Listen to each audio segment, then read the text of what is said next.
I wanted to make this video to explain why I save in Bitcoin. And I feel like if you're anything like me, whenever you do anything, you need to know why or how or what. If it doesn't make any logical sense to me, I'm just not going to do it. So I feel like in order to fill in that gap of like, Jami, why are you saving in this random internet coin? I'm going to explain to you why, and maybe after I explain, you're like, dang, she got a good point. Let me do my research and start saving my money and become wealthy instead of staying poor. This is not financial advice. Let me say that.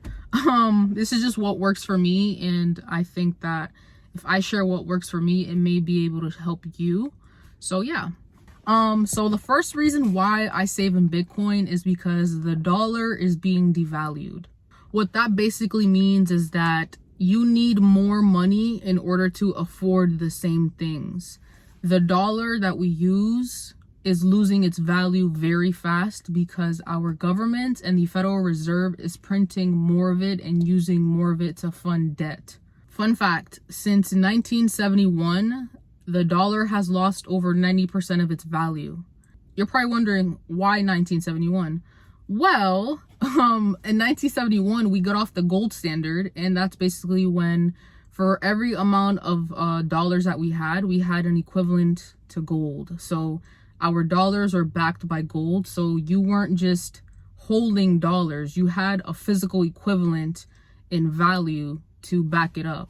So, when people be like, oh, why do I believe in Bitcoin? Why would you believe in Bitcoin? It's fake money. Well, wait until you learn about the dollar. It's not backed by nothing. It's just backed by belief in the government. It's just believing that your government is telling the truth and saying, oh, well, this is valuable, so you take their word for it, even though there's nothing backing it up. So, yeah. Our government and the Federal Reserve is able to just print money like at a snap of a finger. So that just makes the money that you already have worth less. And that forces prices to go up. And since there's the same amount of goods and services around, but now there's more money in the economy, prices are forced to be put up by businesses and people because now they need to make their profit too. They need to make a living. So if you have more of something, so if you have more money, but you have the same amount of goods and services, people are going to want to make their profit. They're going to have to put their prices up. That's just the way things go. That's just supply and demand. The dollars we have is devalued because they're able to make more of it no matter what, like endlessly, forever and ever and ever. So I save in Bitcoin because Bitcoin can't be devalued. There is no possible way, shape, or form, it's written in the code, that more Bitcoin will ever be created. There's only 21 million ever created, and out of those 21 million is probably like 19 million, a little bit more on the end of like 19.5, 19.4 coins that exist. And the reason why it's not 21 million is because there's lost coins, people lose their wallets, they forget their seed phrases, Satoshi's wallet, and it'll probably become more as we go by the years go by. When you have something that can't be created easily and it's scarce, that means it will grow in value. This second part is gonna piss off a lot of people, but I really don't care, to be honest. I'm already being exiled on Twitter for saying that Bitcoin's going to 10 million one day. So yeah, I mean, I don't care. It's my opinion. I feel like I've done enough research to know this. I don't know when exactly, but I do know it's going to there. I choose to save in Bitcoin because it's outperformed every other asset in the last decade. If you don't believe me, just look it up yourself. So there's something called a CAGR, right? And that's basically the compound annual growth of a asset. If you look at the CAGR of the S&P 500, of Bitcoin, of real estate, of gold, any other asset, you will see that Bitcoin is outperforming every single one since its inception. And if you look at the M2 supply, the CAGR of the M2 supply, you'll also see that Bitcoin is outperforming that as well. The M2 supply is basically all the cash and savings in circulation in the population, right? So this is basically all the money that exists, and that rate of the money that exists, I like to say, is the rate of inflation per se, right? So there's an inflation rate, which is like when CPI comes out, which is Consumer Price Index. And then there's the M2 supply, which is the growth of the money supply. So the M2 supply is like 6%, 6.57. I think it's around those numbers. Don't quote me. I'm going to try to find the screenshot. But basically, Bitcoin outperforms that. So every time that there's new money added into the supply, that creates more and more inflation because you're adding more of something into something that's already there. So it loses value instead of giving it value. Bitcoin is outpacing, outgrowing all those things. Like, I can't begin to tell you. Like, I personally like to say Bitcoin is my benchmark, and I got that from Chris.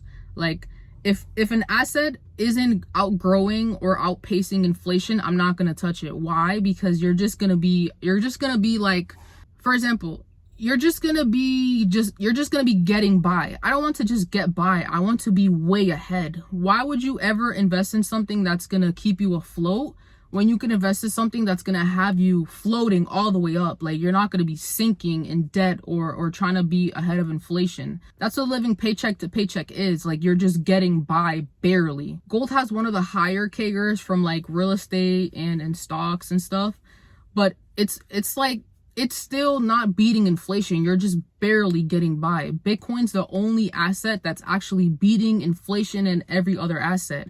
You want to be able to invest in something that's going to save you time and energy. You're not going to want to invest in something that's going to force you to have to work harder for something that's being devalued.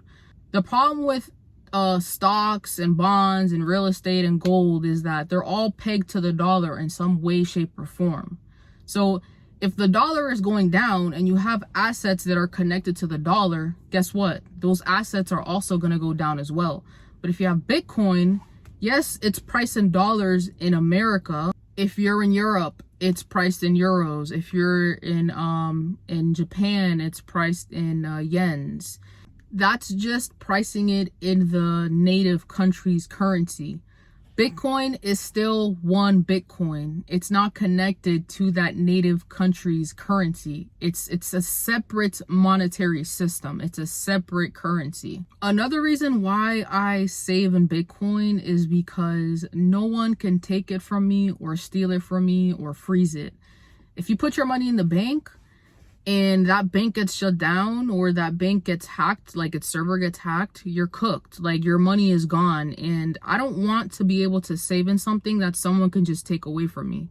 The whole point of Bitcoin is that you're able to control your money and move it the way you want it to. Like, you're not relying on some bank teller to tell you, oh, you can't take out $10,000, or where are you going to take this $10,000? Or if it's over 10,000, you need permission and you can't go on Sunday and all these things. Like, why can't I do what I want with my money? It's my money. I earned it. I made it. I put my time and energy into it. Let me do what I want with it. Another reason why I like to save in Bitcoin is because I could take it anywhere in the world. I could send it to anyone in the world. So I got family in DR. Say if they knew how to use Coinbase or any other app, I'd be like, hey, I'm going to send you some Bitcoin. I'm going to send you the money, and that money they're able to use over there. Like, it's instantly. I don't have to wait for somebody else's permission to let me send it. And there is no limit to how much I could send. Another reason why I save in Bitcoin is because we are so early. Like, people don't understand this yet and they think it's a scam, but they've never done their research, or they've never intentionally taken the time to understand why is this so valuable. And I'm going to go off on a little tangent, but I feel like if you don't understand Bitcoin, or if you want to understand it, the first place or the first thing you should search up is, what problems does Bitcoin fix? What are the problems that Bitcoin aims to solve? If you could look that up and you could look at the reasons and then you understand why, you're like, oh my God, like, everything I've ever known is wrong. Now I understand why people say you need to buy Bitcoin. It's the most important thing. We are so early into Bitcoin that if you're anything like me, that I was in the past, I used to think I needed $80,000 to invest in Bitcoin. No, you don't need $80,000. You know why? Because you're able to divide Bitcoin into fractions. So you're able to buy fractions of Bitcoin. So if one Bitcoin is $80,000, you don't need 80,000. You could put in $1,000 and you'll get a fraction of whatever that is. I just personally believe that there is no top in Bitcoin. Like, there is no target goal. Like, I feel like it's gonna go up forever as long as our country keeps borrowing money and getting into debt and creating money. Like, there's this graph that shows our dollar going down and Bitcoin going up, but really what's happening is that Bitcoin is going straight and our dollar is going down. So as long as the dollar goes down and is being devalued, the more Bitcoin is just going to remain a Bitcoin, and it's going to just keep growing in value. If you start investing in Bitcoin, I don't like saying investing, if you start saving in Bitcoin, you're going to start seeing that, okay, if I save $1,000 in my savings account, yes, that $1,000 is going to be $1,000, but what you could buy with that $1,000 is going to go down significantly, because prices will always go up in our country. It doesn't matter what country you live in, there will always be inflation. That's just the way the monetary system has worked and the way it's designed to work. Like, you need debt in order to keep funding our economy. If the dollar collapses, the whole global economy will collapse, because our dollar is the global reserve currency. That's why if you go to a different country, they'll accept dollars. Bitcoin is the only form of money that can't be devalued. It can't be printed. It doesn't have inflation. Nobody could take it from you. It cannot be manipulated. Like, it's the only sound money. It's the only real form of money that has no manipulation. Like, yes, the government can own Bitcoin. Yes, El Salvador has Bitcoin. Just because they have a portion of the supply does not mean that they control the protocol. The price in dollars and the supply that people own has no correlation to the way that the network functions. And this is like off topic, but this is still really important. Bitcoin functions through miners and nodes. These are just really powerful computers that keep the system going. So every time I send Bitcoin, every time someone sends me Bitcoin, that gets uploaded to the Bitcoin blockchain, which is just like a public record that shows all the transactions, the time, how much was the fee, and all these things, right? It has to be verified through a really hard mathematical equation. And until it's not verified, it can be uploaded to the blockchain. But once it is, it stays there forever. You're probably thinking, Jami, why would I invest in Bitcoin if I could invest in gold? Well, I'll tell you why. Gold, we don't know how much gold there is for certain. Like, yes, there is a limited amount of gold, but there will always be gold being mined. And with Bitcoin, yes, you can mine Bitcoin, but it's out of the same supply. We don't know. In reality, we don't know how much gold actually exists. Also, if you want to move gold around, you can't. Like, it's hard. It's expensive. It's heavy. With Bitcoin, you can move it anywhere. You could take it anywhere. You could send fractions of it. You can't send fractions of gold. You also need an expert that works in the field to verify if the gold is real or not. Like, right, like say you go to a jeweler, right? You're like, oh, I want to get this gold chain. It's all real. It's pure gold. You go to Eliante, you go to Johnny Dang. You're like, yeah, I got gold. Come to find out, you go to sleep, you go to shower, and your neck is green. Your neck is green because they didn't verify that gold was real. They didn't verify that it was pure gold. Bitcoin, on the other hand, is verified right there on spot once you send it. Like, if you send Bitcoin or you try to double spend a Bitcoin, it's gonna show it right away, and the blockchain is gonna reject it because it's fake. Our government has gold that they confiscated back in, I think, 1931. Don't quote me on that. And ever since they confiscated it, they've never verified it with us. So, like, they say that they have the gold, but I'm pretty sure they don't have the gold. And that's a problem, because why don't we know? Why isn't there transparency? But with Bitcoin, there's 100% transparency 24/7 hours of the day. Like, you can see where all Bitcoin's moving. Like, you can't see who it is, but you could see where all the Bitcoin's moving. And I feel like there needs to be trust in whatever form of money we have.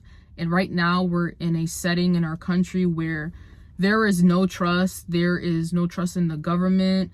There is no trust in the money. Like, there is no trust in jobs. Like, there is no form of stability. And I really believe that Bitcoin is the only form of stability, because We know it's going up forever as long as debt is a thing, and that's going to always become a thing. I mean, that's always going to be a thing. Bitcoin relies on logic and math and verification. It doesn't rely on blind trust like we rely on our government.